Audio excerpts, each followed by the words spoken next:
Hello everyone, welcome to the day 5 of the GNG series guys.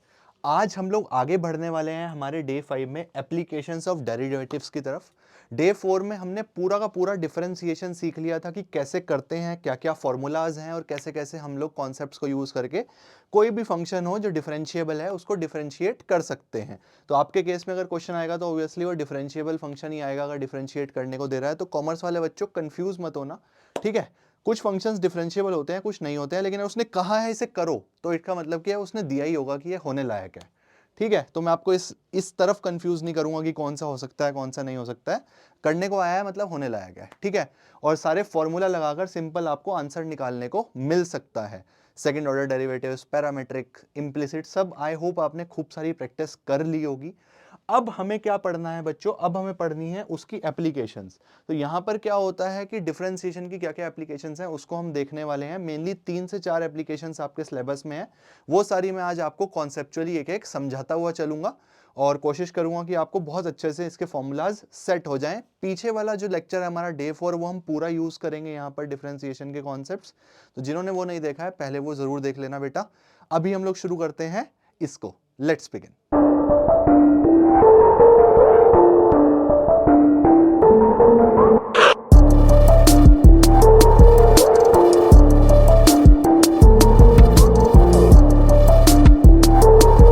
हम लोग को बेटा 3 से 4 एप्लीकेशंस डिफरेंशिएशन के पढ़ने हैं। उसमें जो हमारा सबसे पहला एप्लीकेशन है that is rate of change of quantities.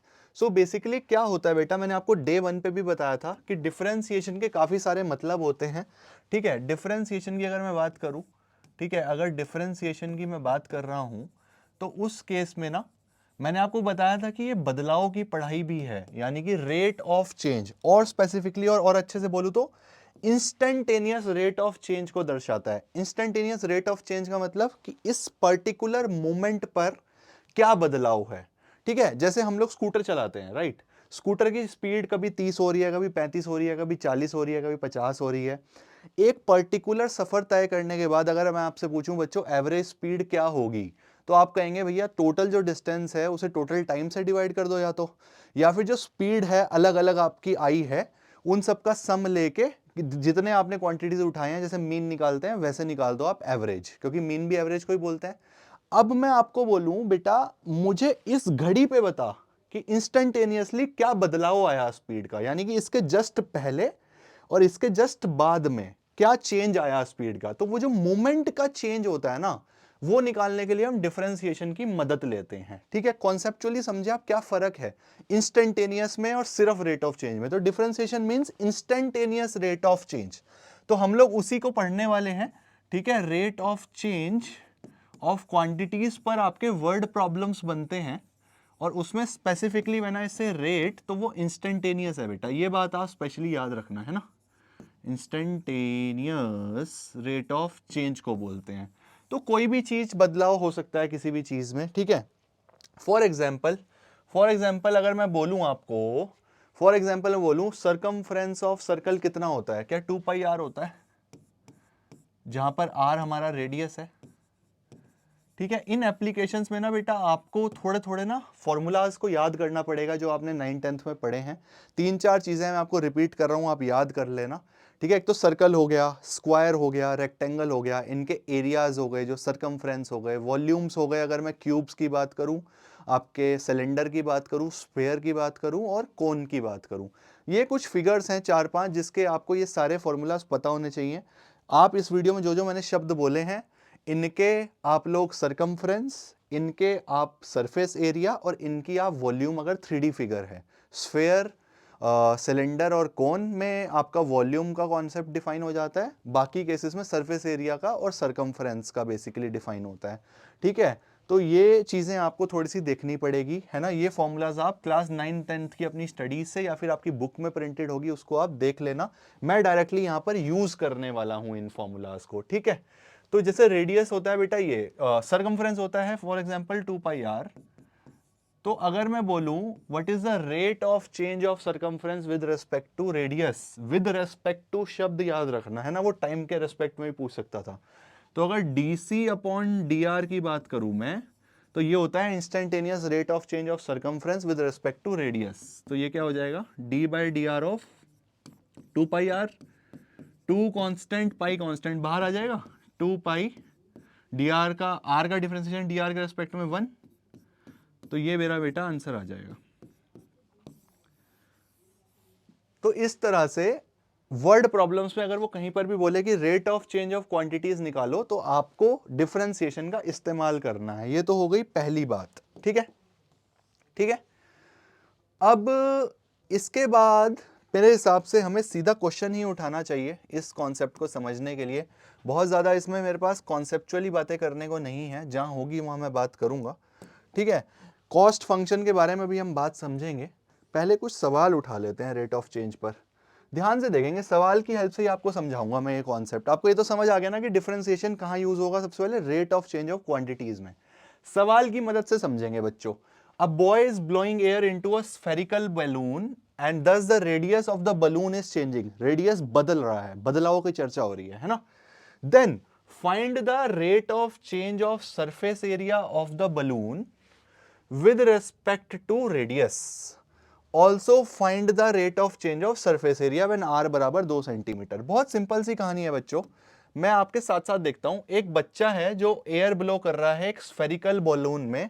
जब मैं स्फेयर की बात करता हूं, स्फेयर की जब मैं बात करता हूं बच्चों, तो स्फेयर के केस में आपको कुछ बातें पता होनी चाहिए कि जो स्फेयर होता है उसकी जो वॉल्यूम होती है, ठीक है, वॉल्यूम यहां यूज नहीं हुआ बट वॉल्यूम पे बात कर सकता था, वो होती है 4/3 पाई आर क्यूब, ठीक है, जहां पर आर रेडियस का होता है। और जो स्फेयर का सरफेस एरिया होता है वो होता है 4 पाई आर स्क्वायर, ठीक है जी। आपको ये बात समझ में आनी चाहिए, पहली बात, ठीक है। स्फेयर समझ गए ना आप, स्फेयर बोले तो ये सर्कल है, लेकिन अगर फुटबॉल ले लो गोल तो वो स्फेयर होता है ना। तो 3D में इसको देखोगे तो वो स्फेयर होता है। क्वेश्चन पे आते हैं हम, क्वेश्चन मुद्दे की बात पे समझते हैं इस फंडा को, है ना। फंडा ये है बेटा, उसने बोला बच्चा बलून में हवा भरा रहा है और रेडियस चेंज हो रहा है। भाई जब बलून में हवा भरोगे तो वो बड़ा होगा, तो जो रेडियस होता है उसका, तो वो बढ़ते बढ़ते बढ़ते बढ़ते बढ़ जाएगा ना। हाँ, रेडियस चेंज हो रहा है। बोलता है rate of change of surface area with respect to radius निकाल के दिखाओ मुझे सबसे पहले, ठीक है। तो मान लीजिए पहले हवा भरी बलून इतना सा था, तो रेडियस इतना था आर, फिर इतना हुआ, फिर इतना हुआ, लगातार बदल रहा है। क्वेश्चन नंबर 1 उसने मेरे से क्या पूछा, उसने मेरे से पूछा rate of change of surface area with respect to radius. आप समझ गए मैंने डिफरेंशिएशन का यूज कैसे करा यहां पर, rate of change of surface area with respect to radius. तो यहां पे ना थोड़ी कहानी लिखना मत भूलना बच्चों, एक बार बता रहा हूं, मैं नहीं लिखूंगा, आपको याद रखनी है। आपको हमेशा ये एस आर ये डायरेक्ट यूज नहीं करने हैं, हमेशा लेट करेंगे आप, कि let s be the surface area. ये शॉर्ट में लिख रहा हूं, आप पूरा लिखेंगे वहां पे, surface area of sphere and r be the radius of sphere. ये आपको लिख कर आना है बेटा, है ना, इंपॉर्टेंट चीज है, ठीक है। नाउ जो उसने पहली चीज बोली है, उसने बोला है कि आपको ds बाई डी आर निकालना है, यानी कि rate of change of surface area with respect to radius. तो मेरे को पता है, we know that surface area s बराबर 4 पाई आर स्क्वायर होता है। This implies ds by d r क्या हो जाएगा बेटा मेरा, d by d r of 4 pi r square, ठीक है। तो ये हो जाएगा मेरा 4 पाई बाहर आ जाएगा, आर स्क्वायर का differentiation with respect to d r, यानी कि विद रिस्पेक्ट टू आर, भाई एक्स स्क्वायर का डीएक्स के रिस्पेक्ट में 2x, आर स्क्वायर का डी आर के रिस्पेक्ट में 2r। इसमें क्या है, लो जी पहले का आंसर आ गया, ये आ जाता है आपका 8 पाई आर बच्चों, पहला आंसर मेरा, ठीक है। यूनिट्स की अगर मैं बात करूं बच्चों, तो यूनिट्स की उसने चर्चा करी है क्या, कुछ स्क्वायर, सेंटीमीटर, मीटर, कुछ बोला क्या उसने, सेकंड में बोला है, अभी तक तो कोई चर्चा नहीं करी, तो मैंने भी कुछ नहीं लिखी। अब बोलता है also find the rate of change of surface area when r बराबर 2 सेंटीमीटर, आर बराबर 2 सेंटीमीटर। वैसे अगर मैं इसकी यूनिट की बात करूंगा ना, तो वो बेसिकली सरफेस एरिया की यूनिट क्या हो रही है, ये square unit by unit.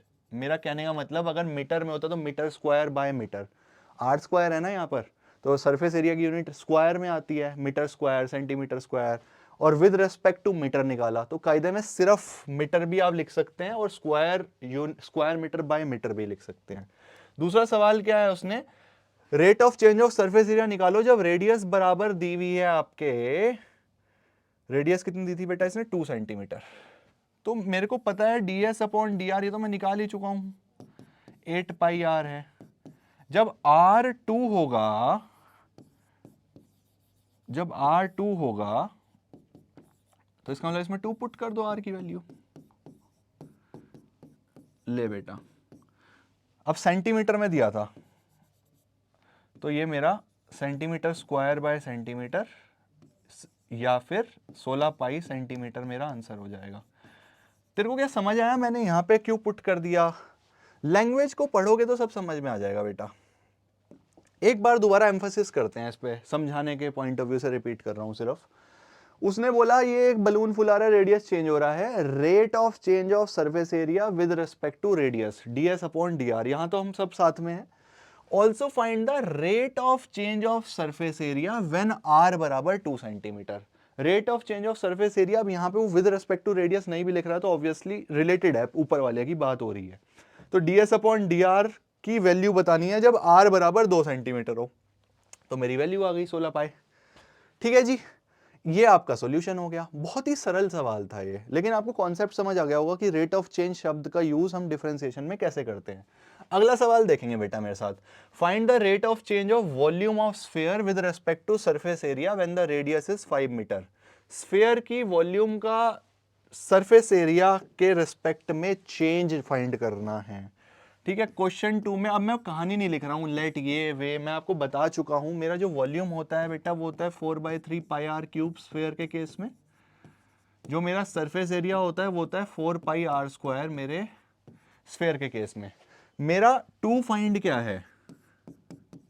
Rate of change of volume with respect to surface area, dv upon ds is my intention.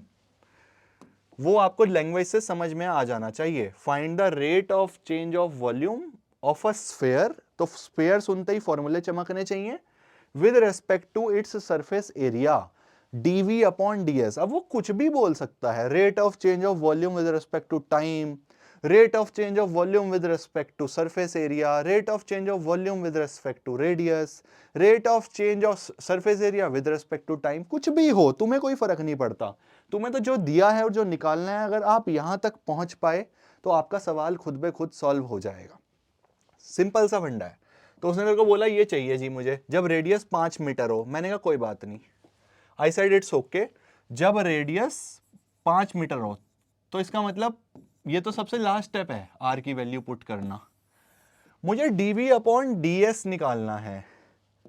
क्या ये पैरामेट्रिक डिफरेंशिएशन का कॉन्सेप्ट याद है क्या तुमको रे? डे 4 में मैंने पढ़ाया था, एक function r as a parameter में दिया हुआ है, दूसरा function r as a parameter में दिया हुआ है, और उन दोनों का डिफरेंशिएशन निकालना है। कैसे करते थे?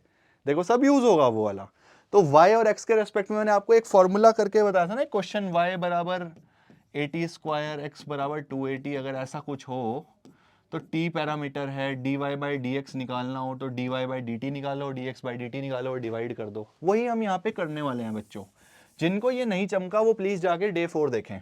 तो हमें निकालना है dv बाई डी एस। मेरा r वेरिएबल में v है और r वेरिएबल में s है। मैं क्या करूंगा, मैं तो सबसे पहले dv by d r calculate कर दूंगा। तो ये हो जाएगा 4/3 pi d by d r of r cube. क्यों आ गया बाहर ये सब? क्योंकि ये कांस्टेंट है। अब ये सब बातें नहीं करूंगा, डे 4 में कर चुका हूं मैं। तो 4/3 पाए मल्टीप्लाई बाय 3r स्क्वायर क्यों आता है? डे 4 पे जाएं और पता करें। 3 से 3 कट जाएगा, 4 पाई आर स्क्वायर मेरा ये dv बाई डी आर आ जाएगा। ds बाई डी आर क्या होगा बच्चों? ये हो जाएगा d by d r of 4 pi r square.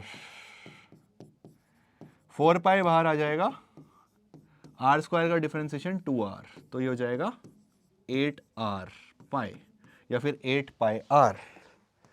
ठीक है जी।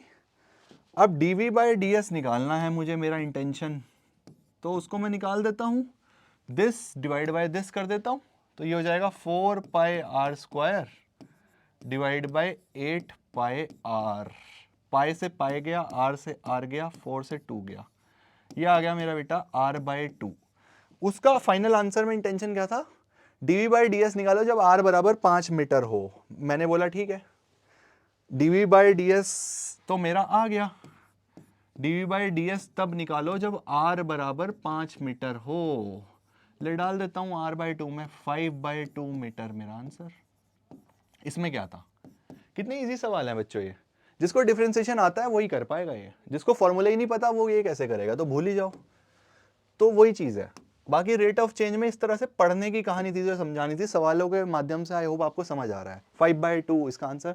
तीसरा देखो, तो तीसरा सवाल बच्चों क्या कहता है, ध्यान से लैंग्वेज पढ़ेंगे। A cylindrical vessel of radius 0.5 metre is filled with oil at the rate of 0.25 pi metre cube per minute, find the rate at which the surface of the oil is rising. तो language को mathematically interpret करने की कोशिश करेंगे।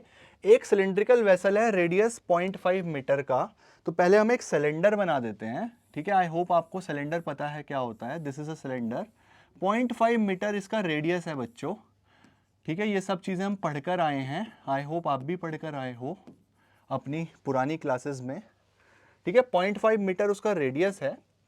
बोलता है कि इसमें ये ऑयल से फिल करा जा रहा है at the rate of 0.25 pi metre cube per minute. तो बच्चा ना यहाँ पर कंफ्यूज होता है कि सर मुझे ये समझ नहीं आ रहा है ये क्या गिवन है। तो मैं आपको यही कहूंगा बच्चों, जब आपको कंफ्यूजन हो तो देख लेना कि उस पर्टिकुलर चीज की यूनिट क्या गिवन है, जो भी है 0.25 pi metre cube per minute. जब जब वॉल्यूम की बात करेगा तो क्यूबिक यूनिट्स में आपकी यूनिट दी हुई होगी, टाइम की बात करेगा तो मीटर सेकेंड आवर्स होगा, सरफेस एरिया की बात करेगा तो स्क्वायर यूनिट्स होगी, मीटर स्क्वायर, सेंटीमीटर स्क्वायर, और इंडिविजुअल कुछ होगा अगर लेंथ या सरकमफ्रेंस तो फिर उसका मीटर सेंटीमीटर इस तरह से होगा। तो यहाँ पे हमें गिवन है मीटर क्यूब बाय मिनट।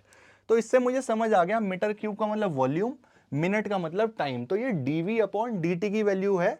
और ऑब्वियसली आप एक बात लॉजिकली भी समझें कि अगर ऑयल से भरा जा रहा है कोई कंटेनर सिलेंड्रिकल, तो उस केस में उसका वॉल्यूम ही तो बढ़ेगा, क्वांटिटी ही तो बढ़ेगी। तो dv अपॉन dt आपको गिवन है बेटा 0.25। dv अपॉन dt मेरे को क्या गिवन है, 0.25 पाए मीटर क्यूब पर मिनट। ये बात मेरे को समझ में आनी चाहिए। उसके बाद उसका क्वेश्चन क्या है, एक बार लैंग्वेज इंटरप्रेट कर ली फिर तो मैथ्स है। बोलता है find the rate at which the surface of the oil is rising. Rate बताइए जिस रेट से सरफेस है जो ऑयल का वो राइज कर रहा है, यानी कि ऑयल की जो लेंथ है मतलब जो हाइट है वो बढ़ रही है, वो रेट बताएं कि पहले सरफेस यहां तक गया ऑयल का, यानी कि इतनी हाइट, फिर इतनी हाइट, फिर इतनी हाइट। तो वो बोल रहा है कि हमें तो ये बताओ कि हाइट सरफेस जो ऑयल है यानी कि जो हाइट है वो टाइम के रेस्पेक्ट में कैसे चेंज हो रही है। दिस इज माय एजेंडा, ये गिवन है, ये निकालना है। उस कहानी का काम खत्म। अब तो मैथ्स है बच्चों, ध्यान से देखेंगे। dv अपॉन dt गिवन है। क्या वॉल्यूम ऑफ सिलेंडर मुझे पता है बच्चों, पाई आर स्क्वायर एच होता है? क्या आपको भी पता है? अगर नहीं पता है तो क्या आप पता लग गया? पता चल गया जी। तो इसके बाद अगर मैं यहां पर dv अपॉन dt निकालूं, क्यों निकालूं, क्योंकि मुझे गिवन है, तो मैंने कहा मैं अपनी तरफ से भी निकाल लेता हूं, d by d t of pi r square h. अब हमारा कॉन्सेप्ट लगाओ कांस्टेंट और वेरिएबल का। कांस्टेंट बाहर आ जाते हैं, क्या पाई कांस्टेंट है? यस कांस्टेंट होता है पाई। रेडियस का हमें कांस्टेंट गिवन है 0.5 मीटर, यस। बचा क्या, हाइट। हाइट तो चेंज हो ही रही है, वो तो निकालना ही है हमें। तो इसका मतलब पाई आर स्क्वायर बाहर आ गया बच्चों, D H upon D T आपको ऐसा का ऐसा रखना है, और ये हो जाएगा बराबर dv अपॉन dt के। क्या आपको dv अपॉन dt की वैल्यू 0.25 पाई दी हुई है? क्या मैं यहां पे रख दूं 0.25 पाए बराबर pi r square dh upon dt। Pi से पाए कट जाएगा। r की वैल्यू क्या दी थी उसने, 0.5। आई होप 0.5 ही दी थी क्वेश्चन में। तो ये हो जाएगा 0.25 अपॉन आर स्क्वायर का मतलब 0.5 का स्क्वायर, यानी कि 0.5 इंटू 0.5। ये मेरा D H upon D T का आंसर आ जाएगा। तो ये पॉइंट हटाओ, तुम्हारे लिए कर रहा हूँ वरना ये कट रहा है। ये 100 आ गया, ये 2 पॉइंट हटाओ तो ऊपर 100 आ गया। 5 5 जा 25, 25 100 से 100 कट गया, तो dH अपॉन dt जो मेरा आ रहा है बच्चों वो आ रहा है 1 मीटर पर मिनट। भैया आप यूनिट कहाँ से पैदा कर लाए बेटा? हाइट, जब सब कुछ मीटर में चल रहा है तो हाइट भी मीटर में ही होगी, टाइम मिनट में चल रहा है, उसने गिवन भी मिनट में दिया तो मिनट में ही होगा। या फिर आप सबकी लिख के देख लो, यहाँ पे वॉल्यूम की यूनिट पूरी लिखो तो यूनिट्स भी अपने में कट कटा के यही आ जाएगी। This will be my answer बच्चों। आई होप आपको सॉल्व करना आया और इंटरप्रेट करना आया लैंग्वेज से कैसे हम लोग पहुंच सकते हैं हमारे सॉल्यूशन तक। मैथमेटिकली जो चेंज कर लेगा उसका सवाल हो जाएगा, सारा खेल इसमें समझने का है कहानी को। अगला क्वेश्चन जो है बच्चों, उससे पहले मैं आपको एक कॉन्सेप्ट पढ़ाना चाहूंगा इकोनॉमिक्स का।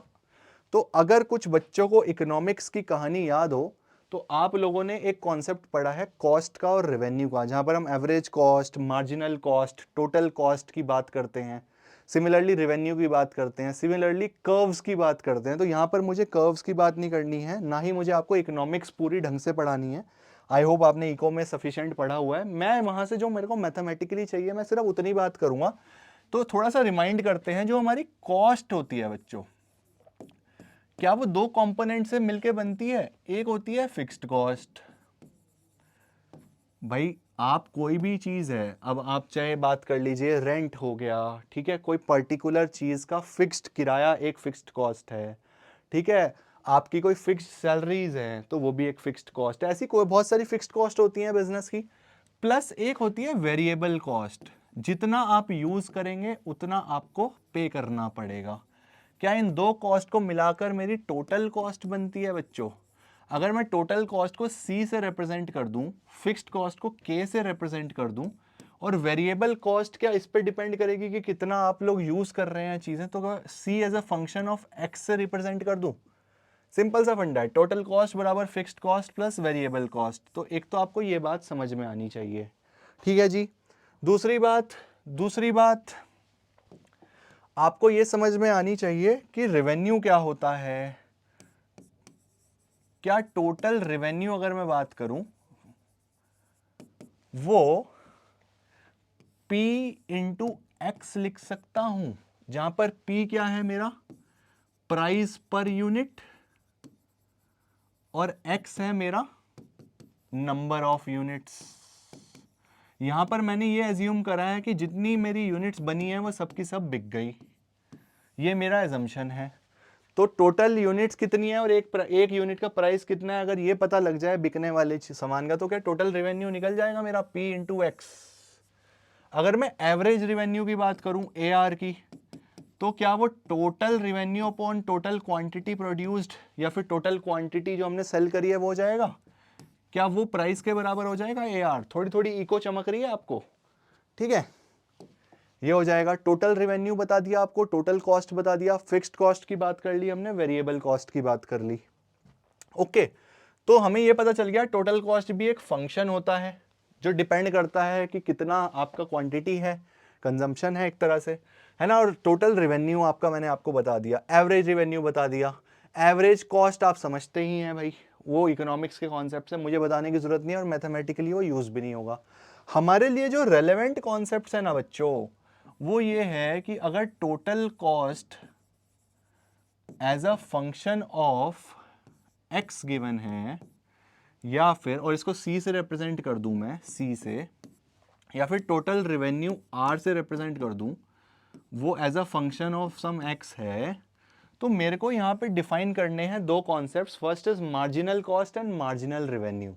मार्जिनल कॉस्ट का आपको डायरेक्ट फॉर्मूला याद करना है कि वो डिफरेंशिएशन ऑफ टोटल कॉस्ट होता है। सिमिलरली आपको ये याद रखना है कि जो मार्जिनल रेवेन्यू होता है वो डिफरेंशिएशन ऑफ टोटल रेवेन्यू होता है। तो आपको इस तरह के सवाल भी देखने को पेपर में मिलेंगे और ये आपके सिलेबस में स्पेशली मेंशन्ड है, तो इससे तो सवाल बनने के चांस बहुत ही ज़्यादा है, ठीक है। अगर आपको ये कहानी समझ आई है तो अब आप एक सवाल करने के लिए मेरे साथ तैयार हैं बच्चों। क्या है वो सवाल, मेरे साथ पढ़ेंगे और करने का प्रयास करेंगे। एक टॉय मैन्युफैक्चरिंग फर्म है, एसेस कर रही है उसकी variable cost to be x times the sum of 30 and x, where x is the number of toys produced. Also the cost incurred on storage is 1500. Find the total cost function and the marginal cost when 20 toys are produced. पहला सवाल है total cost निकालना है और दूसरा marginal cost निकालना है। तो मार्जिनल के लिए पहले टोटल कॉस्ट निकाल लेते हैं। क्या मैंने आपको अभी बताया टोटल कॉस्ट जो बच्चों मेरा होता है वो बराबर होता है fixed cost plus variable cost के। ठीक है जी। तो अगर ये सत्य है तो इसमें फिक्स्ड कॉस्ट ढूंढते हैं पहले। भाई ये है, उसने एसेस करा कि इसकी variable cost x times the sum of 30 plus x होता है and where x is the number of toys produce. तो वेरिएबल कॉस्ट होता है x times the sum of 30 and x।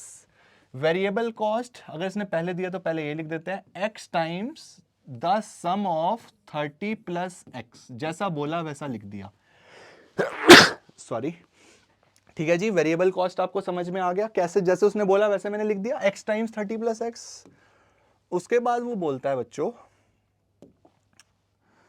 Also the cost incurred on the storage is 1500। भाई तुम जितनी मर्जी quantity बनाओ बेचो, स्टोरेज का क्या जो खर्चा है क्या वो फिक्स रहने वाला है। अगर 1500 रुपए लगने हैं तो लगने हैं, चाहे तुम आप एक टॉय प्रोड्यूस करो चाहे 100 प्रोड्यूस करो। भाई अगर आपने कमरा रेंट कर लिया तो कमरे में कुछ रखो या ना रखो उसका खर्चा तो देना पड़ेगा ना। So this is my fixed cost. तो फिक्स्ड कॉस्ट की अगर हम बात करें बच्चों तो वो कितनी दी हुई है 1500 और वेरिएबल कॉस्ट उसने क्या दी हुई है x टाइम्स 30 प्लस x। तो क्या टोटल कॉस्ट अगर मैं c से रिप्रेजेंट कर दूं तो क्या ये x square plus 30x plus 1500 के बराबर हो जाएगी बच्चों। This is the answer to my first question. Economics और मैथ्स दोनों मिक्स कर दिया इसने। ठीक है जी, बहुत ही सरल था। अगला देखो, ये हो गया मेरा पहला। अगला बोलता है मार्जिनल कॉस्ट निकालो जब 20 टॉयज प्रोड्यूस्ड हुए हों। क्या x number of toys produced है तो क्या x की वैल्यू 20 दी है। अब वो बोल रहा है MC बताओ जब x की वैल्यू 20 हो। ले इसमें क्या है, अभी तुम्हें मैंने पढ़ाया कि MC जो होता है मार्जिनल कॉस्ट वो differentiation of total cost function होता है। कुछ बच्चे गलती करेंगे सिर्फ वेरिएबल कॉस्ट का फॉर्मूला पे ये डिफरेंशिएट कर देंगे। बेटा देख लेना टोटल कॉस्ट होनी चाहिए। तो total cost as a function of x का differentiation with respect to x, तो d by D X of X square plus 30x plus 1500 कर ले डिफरेंशिएट। ऐसे ऐसे तो बहुत सवाल कराए डे 4 पे। 2x प्लस 30 जब x की वैल्यू हो 20 तो ये हो जाएगा 2 टाइम्स 20 प्लस 30। क्या ये 70 के बराबर हो जाएगा बच्चों। क्या मेरी 70 की मार्जिनल कॉस्ट हो जाएगी। This will be my answer. तो बहुत ही सिंपल सवाल था और इसी तरह के सवाल आपको देखने को मिलेंगे। आई होप आपको इन 4 सवालों से रेट ऑफ चेंज वाला कॉन्सेप्ट जो है वो बिल्कुल क्लियर हो गया है। ठीक है, इतना ही है इसमें। क्वेश्चंस बन सकते हैं, फंडा नहीं चेंज होगा, प्रैक्टिस आपको करनी है बच्चों, है ना। किताब में जो कुछ है लगाओगे तो समझ में आएगा। एग्जाम्पल पहले खुद करके देखो, फिर एग्जाम्पल में चेक करो कि उसने कैसे किया है, तो रिलेट होगा तो देखो पकड़ लोगे। आपको खुद ही माइंड में सेट करना पड़ेगा। मैं 50 सवाल भी करा लूं, एक सवाल ऐसा होगा जो कुछ अलग आ जाए शायद, लेकिन कहानी नहीं बदलेगी। कॉन्सेप्ट भी वही, कहानी इंटरप्रेट करना भी वही, प्रोसीजर सिखाना मेरा काम है, प्रैक्टिस आपको करनी है। आगे बढ़ते हैं अगले कॉन्सेप्ट पर बच्चों। इंक्रीजिंग एंड डिक्रीजिंग फंक्शंस का हम लोग कॉन्सेप्ट देखने वाले हैं, इसको समझते हैं। सबसे पहले इंक्रीजिंग एंड डिक्रीजिंग समझने के लिए आपको कॉम्प्लिकेटेड लैंग्वेजेस में उलझना नहीं है। आपको मेरी 2 बातों पे ट्रस्ट करना है। वो क्या, डिफरेंशिएशन रेट ऑफ चेंज दिखाता है, मैंने देखो करके बता भी दिया और आपको बता भी दिया कि ऐसा है, इंस्टेंटेनियस रेट ऑफ चेंज दिखाता है।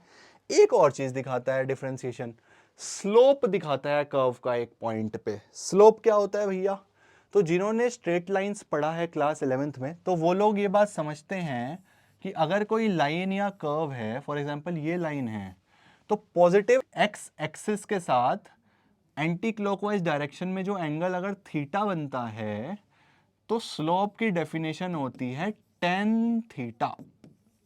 इंक्लिनेशन को डिनोट करता है स्लोप, इंक्लिनेशन को डिनोट करता है स्लोप की जो लाइन है या कर्व है वो कैसे इंक्लाइंड है एक्स एक्सिस के रेस्पेक्ट में। ठीक है, तो जितना ज्यादा ऐसे ऐसे होता जाएगा उतना स्लोप बढ़ता जाएगा।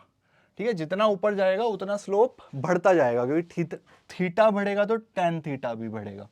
ठीक है, अगर नहीं समझ आया तो इस बात को इग्नोर कर सकते हो, जिनको समझ आया बहुत अच्छी बात है, रिमाइंड करा दिया स्लोप क्या होता है। तो डिफरेंशिएशन ना एक चीज और दिखाता है, अगर किसी पर्टिकुलर कर्व पर या ग्राफ पर एक पॉइंट पर अगर हमें स्लोप चेक करना हो तो वो भी differentiation of that curve at that point को निकालने से आ सकता है। क्या मतलब हुआ मेरा कहने का? मेरा कहने का मतलब ये हुआ बच्चों कि मान लीजिए ये कोई कर्व है, ठीक है, इस पर जिस पॉइंट पर, अब यहां पे आप ढूंढ रहे हैं कि इस तरह की लाइन कहां है। बेटा लाइन ना डिपेंड करता है आप किस पॉइंट पर निकाल रहे हैं। मान लीजिए मैं इस पॉइंट की बात करूं तो आपको इस पॉइंट के कोरस्पॉन्डिंग एक लाइन ऐसी बनानी पड़ेगी जो इसे एक पॉइंट पे टच करे। दिस इज द टेंजेंट, इसे बोलते हैं tangent line to this curve at this point. ठीक है, इसको मान लेते हैं फॉर एग्जांपल ये x बराबर x नोट है और ये fx का एक कर्व है। ठीक है, इस कर्व की कुछ परिभाषा है x के टर्म्स में, वो पहले से डिफाइन कर रखी है। मान लेते हैं x स्क्वायर है, मान लिया मैंने, ठीक है, एग्जाम्पल दे रहा हूं, या फिर x स्क्वायर प्लस 2 मान लो, ताकि माना हुआ भी गलत ना हो इसको 0 2 बोल देते हैं। ठीक है, x स्क्वायर प्लस 2 मान लो तुम, ठीक है, और x बराबर x नोट है।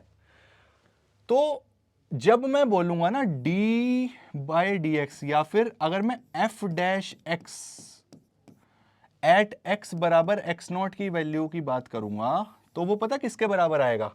इस पॉइंट पर x बराबर x नोट पर अगर एक टेंजेंट लाइन को मैं बनाऊं, एक टेंजेंट लाइन को मैं बनाऊं और उसको मैं उसका इंक्लिनेशन देखूं कि पॉजिटिव x एक्सिस के साथ कितना है, तो जो स्लोप आएगा ना वो भी इसी के बराबर आएगा। बस इतना मुझे बताना था आपको, ये बात ध्यान रखना, अगर मैं यूज करूं कहीं पे तो आपको समझ आना चाहिए मैं क्या कह रहा हूं।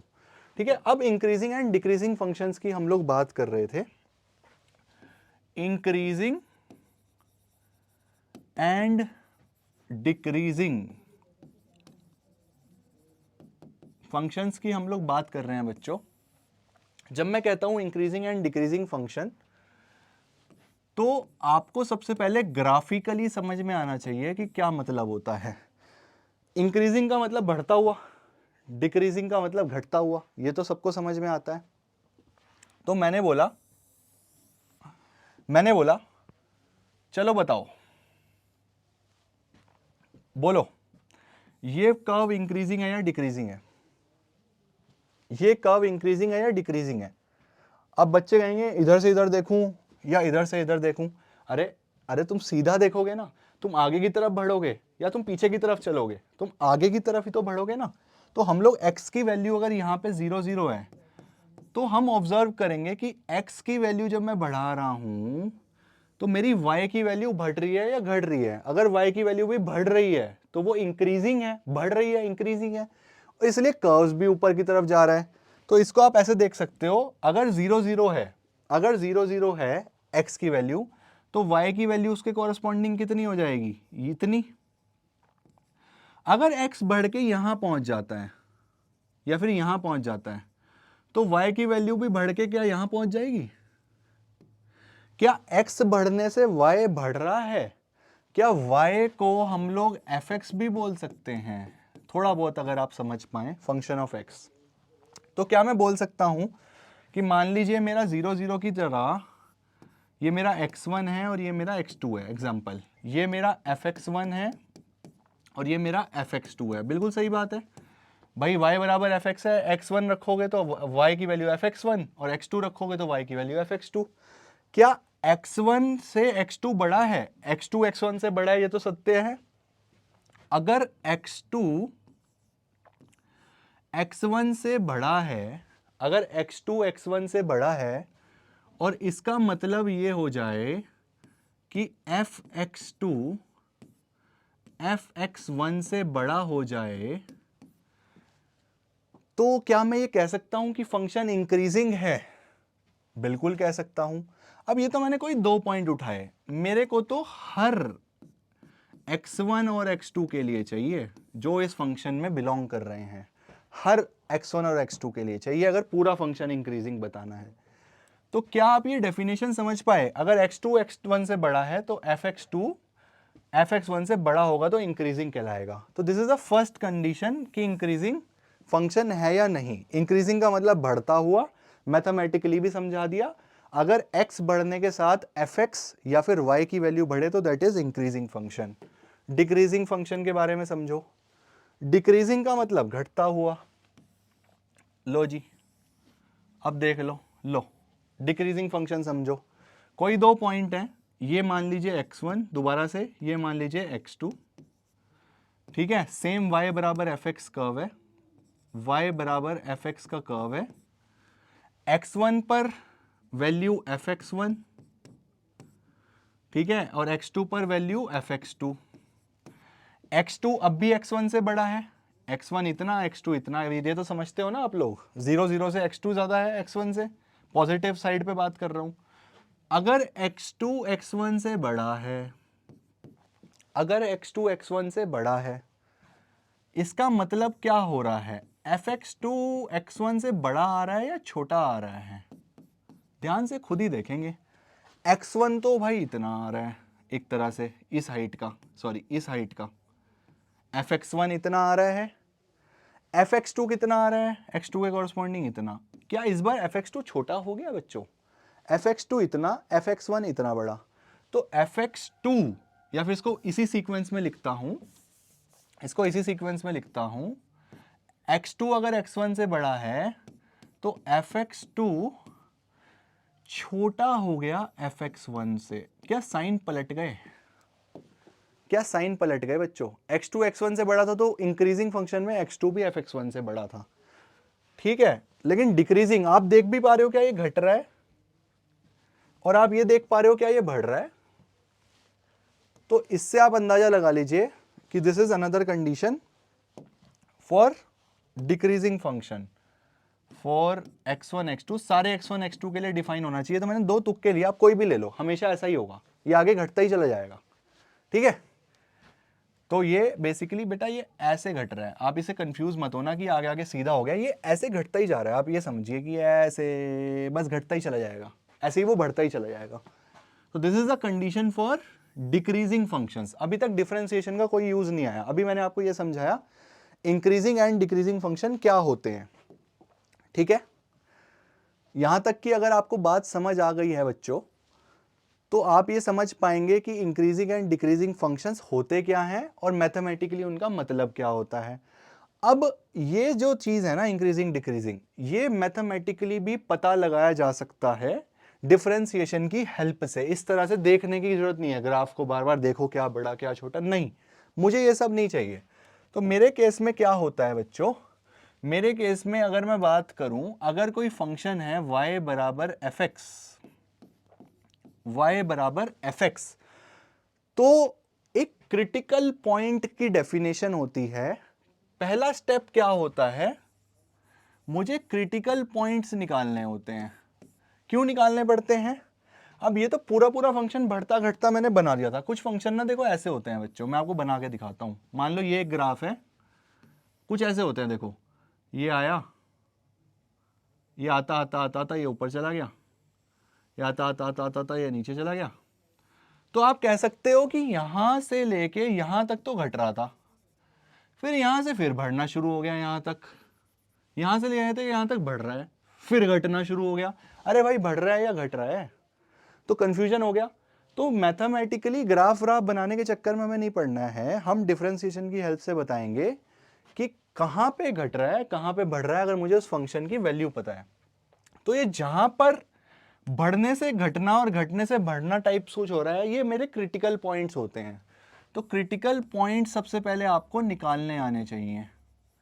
क्रिटिकल पॉइंट्स आपको निकालने आने चाहिए। कैसे निकालेंगे भाई? जहां पर fx अनडिफाइंड है वो भी मेरा एक क्रिटिकल पॉइंट है, जहां पर f डैश x की वैल्यू 0 होती है वो भी मेरा एक क्रिटिकल पॉइंट है। अगर मैं मैथमेटिकली समझाऊं, जिनको ये बात समझ ना आए इग्नोर कर देना अगले 30 सेकेंड।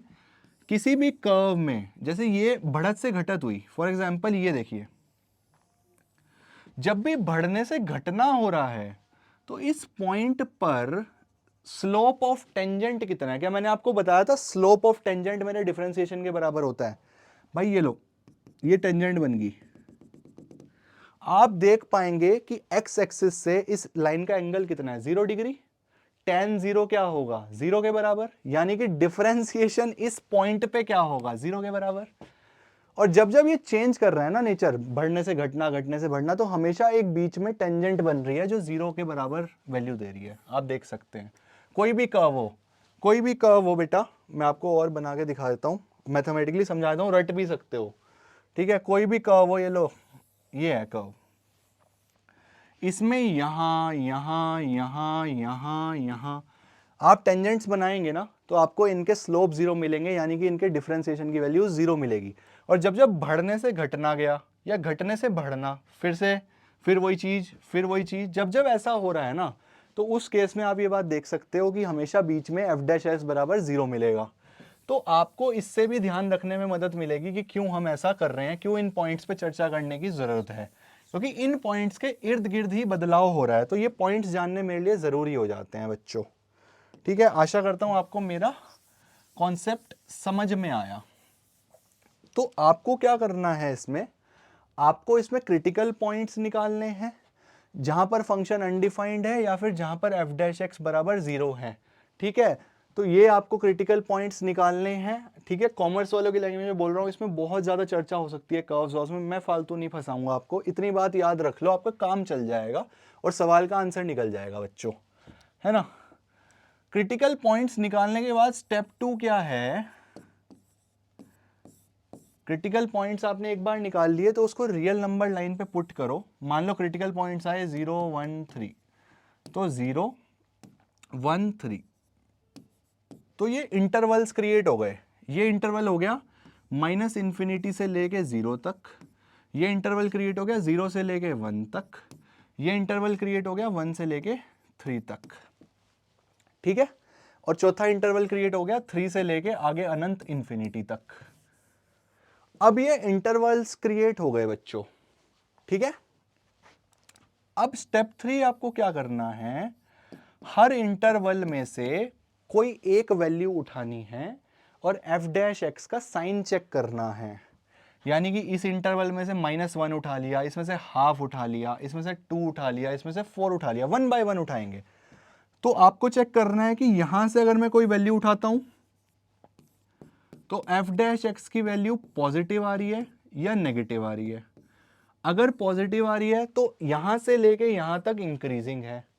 सिमिलरली यहां से कुछ उठाएंगे आप वैल्यू, एफ डैश एक्स का साइन चेक करेंगे, पॉजिटिव आ रहा है या नेगेटिव आ रहा है। अगर पॉजिटिव आ रहा है तो इंक्रीजिंग, नेगेटिव आ रहा है तो डिक्रीजिंग। सिमिलरली यहां से एक वैल्यू उठा लेंगे, 2 उठा लेंगे, या फिर यहां से उसके बाद फिर निकालेंगे। तो हर एक इंटरवल में से आपको एक एक वैल्यू उठानी है और चेक करना है एफ डैश एक्स, यानी कि डिफरेंशिएशन ऑफ फंक्शन का साइन क्या आ रहा है। घबराओ नहीं, मैं सवाल भी करके दिखाऊंगा, ठीक है? जब आपको साइन पता लग जाएगा तो यू कैन सी कि वो इंक्रीजिंग है इन एरियाज में या डिक्रीजिंग है, ठीक है? और इतना ही फंडा आपको समझ में आना चाहिए इंक्रीजिंग डिक्रीजिंग में। क्यों ऐसा कह रहे हैं कि इंक्रीजिंग में एफ डैश एक्स बराबर पॉजिटिव होना चाहिए, नेगेटिव होना चाहिए? बेटा आपके कॉन्सेप्चुअल लर्निंग के स्कोप से बाहर है टू बी ऑनेस्ट, लेकिन जो लोग सुनना चाहते हैं 10 सेकंड में खत्म कर दूंगा।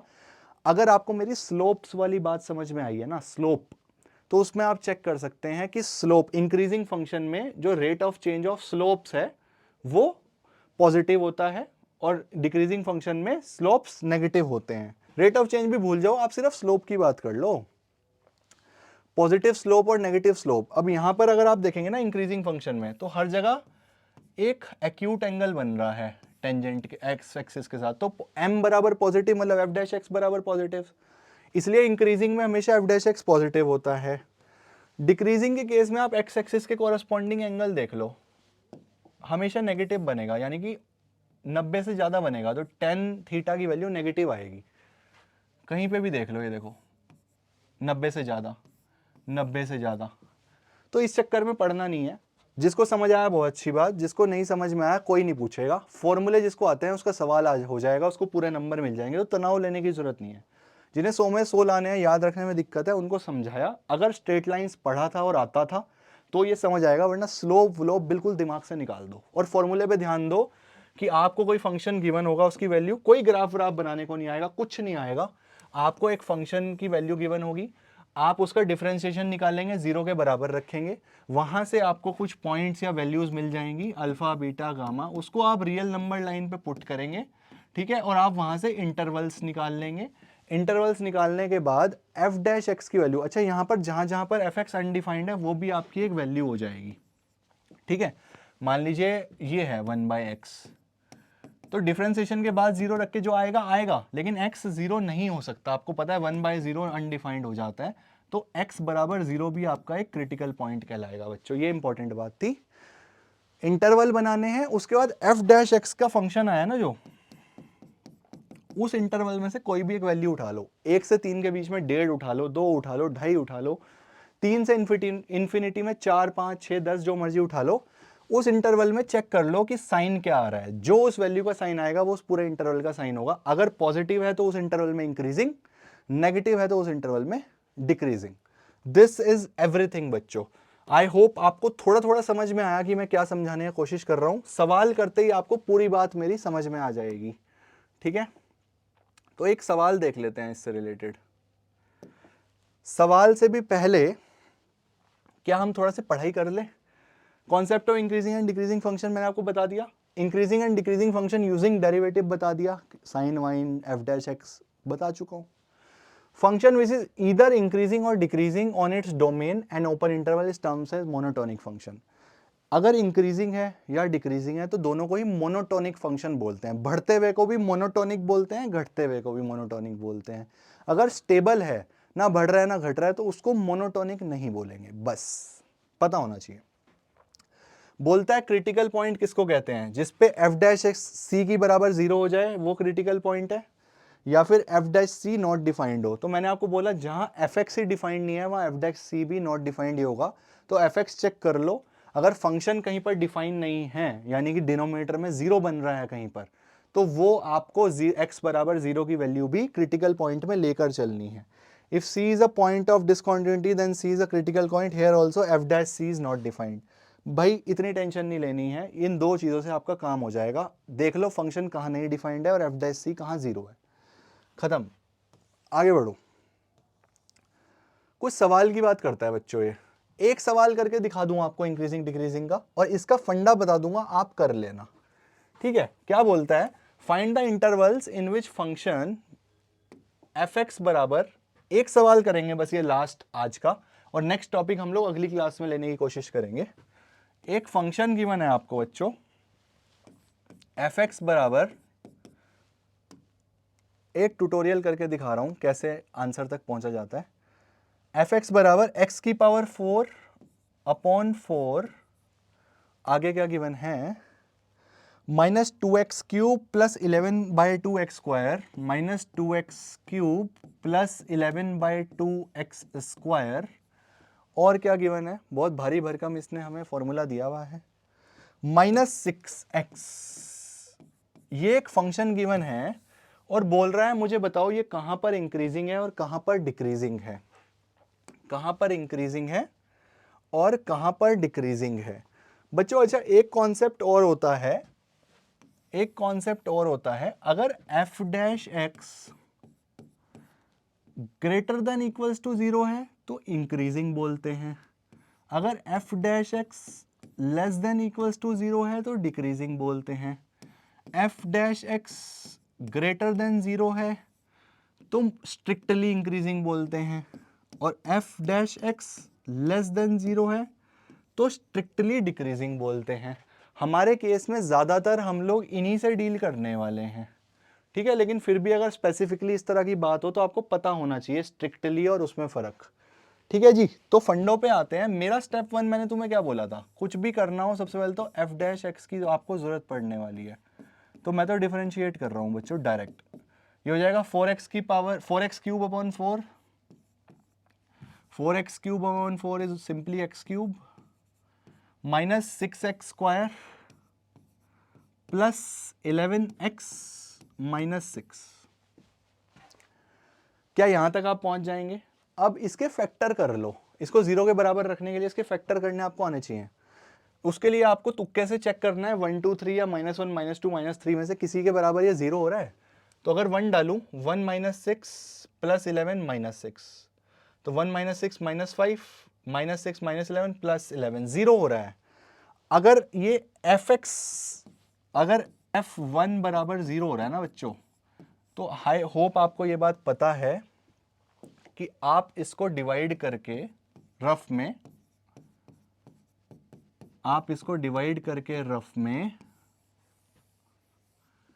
x -1 से इसके बाकी की क्वाड्रेटिक इक्वेशन निकाल सकते हैं। तो ये डिवीजन अगर मैं ना भी करके दिखाऊं तो मैं तो ओरली देख पा रहा हूं कि बाकी के फैक्टर्स क्या आ रहे हैं, क्योंकि इसमें 2 भी मेरे हिसाब से बन रहा है और तीसरा 3 और देख लेते हैं, 3 भी बन रहा है, 3 भी बन रहा है। तो आप या तो ये डिवीजन करके निकाल लो बच्चों, ये डिवीजन का प्रोसेस आप करते आ रहे हो, ठीक है। आपने एक अगर 0 के बराबर हो गया तो x माइनस उस चीज से आप इसको डिवाइड करके एक क्वाड्रेटिक इक्वेशन आएगी, उस क्वाड्रेटिक इक्वेशन को सॉल्व करके आप फाइनल फैक्टर्स तक पहुंच जाओगे। 1 2 3, तो मेरे क्या क्या इंटरवल्स आएंगे? मेरे इंटरवल्स यहां पे क्या बने? -इन्फिनिटी, इन्फिनिटी में हमेशा ओपन ब्रैकेट होता है बेटा। इसका मतलब होता है, ओपन का मतलब, अगर ये इस तरह से लिखा है तो ओपन का मतलब होता है कि 3 इंक्लूडेड नहीं है, लेकिन 3 से पहले का सब कुछ। और अगर इस तरह से लिखा है तो इसका मतलब 3 हमारा इंक्लूडेड है और उससे पहले का भी सब कुछ, ठीक है। तो -इन्फिनिटी से 1, ठीक है जी। उसके बाद 1 से 2, क्योंकि उसने इंक्रीजिंग पूछा है, 2 से 3, ये मेरे कुछ बन गए। अब आपको कुछ नहीं करना है बच्चों, आपके इंटरवल्स आ गए। सो अब आप इसको ऐसे लिख सकते हो, 4x < 1। अगर इंक्रीजिंग पूछ रहा है, अगर स्ट्रिक्टली इंक्रीजिंग बोलता तो 4x < 1 हो जाता, for strictly increasing, and this is only for increasing. अब तुम अपनी बुक में चेक कर लेना, क्या वो इंक्रीजिंग को भी स्ट्रिक्टली इंक्रीजिंग ही बोल दे रहा है? तो तुम्हें हर जगह स्ट्रिक्टली इंक्रीजिंग लेके चलना है। अगर वो दो बात अलग अलग कर रहा है तो आपको अलग अलग लेकर चलना है, ठीक है। कंफ्यूज होने की बहुत ज्यादा जरूरत नहीं है, आपको 2-3 एग्जांपल्स में ही दिख जाएगा। लेकिन अलग उसने कोर में तो देखो दोनों चीजें अलग अलग डिफाइंड होती हैं। अप्लाइड में मेरे हिसाब से वो सिर्फ इंक्रीजिंग और डिक्रीजिंग ही बोल रहा है, स्ट्रिक्टली शब्द से उसे कोई मतलब नहीं है। तो आप ऐसे याद रख सकते हो, ठीक है। तो फंडा सेम रहेगा कि अब आप क्या करेंगे, ये ऐसे लिखने की बजाय मैं आपको ओरली भी बता देता हूं, कोई दिक्कत नहीं है। इस पर्टिकुलर एरिया में भाई f' की वैल्यू की बराबर क्या आती है आपकी? x -1, x -2, x -3। तो आपके लिए सबसे इजी वे है, कुछ लोग वेवी कर्व्स का यूज करते हैं, आप तो वैल्यू पुट करके देख लो, कभी गलती नहीं होगी भाई। 1 से पहले पहले -2 डाल के देखो, -2 -1 नेगेटिव, -2 -2 नेगेटिव, -2 -3 नेगेटिव। क्या ये ओवरऑल क्वांटिटी नेगेटिव हो गई? यानी कि इस पूरे इंटरवल में जो हमारा फंक्शन है वो डिक्रीजिंग है। अगर मैं बात करूं इस एरिया की, 1 से 2 में 1.5 डाल के देख लो, 1.5 यहां डालूंगा तो क्या होगा? पॉजिटिव, 1.5 यहां डालूंगा तो नेगेटिव, यहां डालूंगा तो negative. Negative negative positive multiply करेंगे और इससे करेंगे तो ओवरऑल क्या हो जाएगा आपका? पॉजिटिव हो जाएगा। तो इसका मतलब इस पर्टिकुलर इंटरवल में मेरा जो फंक्शन है वो क्या है? इंक्रीजिंग है। और अगर मैं बात करूं बेटा आपकी लास्ट वाले इंटरवल में, 2.5 उठा लो 2 से 3 के बीच में, 2.5 इसमें डालोगे पॉजिटिव, इसमें डालोगे पॉजिटिव और लास्ट वाले में डालोगे तो नेगेटिव। 2 पॉजिटिव 1 नेगेटिव मल्टीप्लाई करोगे, ओवरऑल क्या आएगा? नेगेटिव। तो इस इंटरवल में आपका फंक्शन क्या है? डिक्रीजिंग है। और लास्ट वाला आपका इंटरवल रह जाता है, दैट इज 3 to इन्फिनिटी। 4 5 6 7 कुछ भी डाल लो, तीनों पॉजिटिव आएंगे। यहां डालोगे पॉजिटिव पॉजिटिव पॉजिटिव, 5 -1 5 -2 5 -3 तीनों पॉजिटिव। क्या आ रहा है उससे फर्क नहीं पड़ता, सिर्फ साइन देखना है। तो इसका मतलब क्या हो जाएगा आपका? इस इंटरवल में ये हमारा क्या हो जाएगा? इंक्रीजिंग है। तो इसका मतलब क्या हो गया बच्चों कि for x less than equals to 1 fx is क्या था, डिक्रीजिंग। जी हाँ, डिक्रीजिंग। fx is decreasing. इसको मैं ऐसे डिनोट कर देता हूं, for x between 1 and 2 fx is increasing, for x between 2 and 3 fx is decreasing, for x greater than equals to 3 x is again increasing। तो ये आपने सारे इंटरवल निकाल दिए। दिस इज हाउ बच्चों you solve it. F dash x को 0 के बराबर रखा, क्रिटिकल पॉइंट्स के इर्द गिर्द की वैल्यू से इंटरवल्स बना के साइन चेक करके बता दिया इंक्रीजिंग है या डिक्रीजिंग है।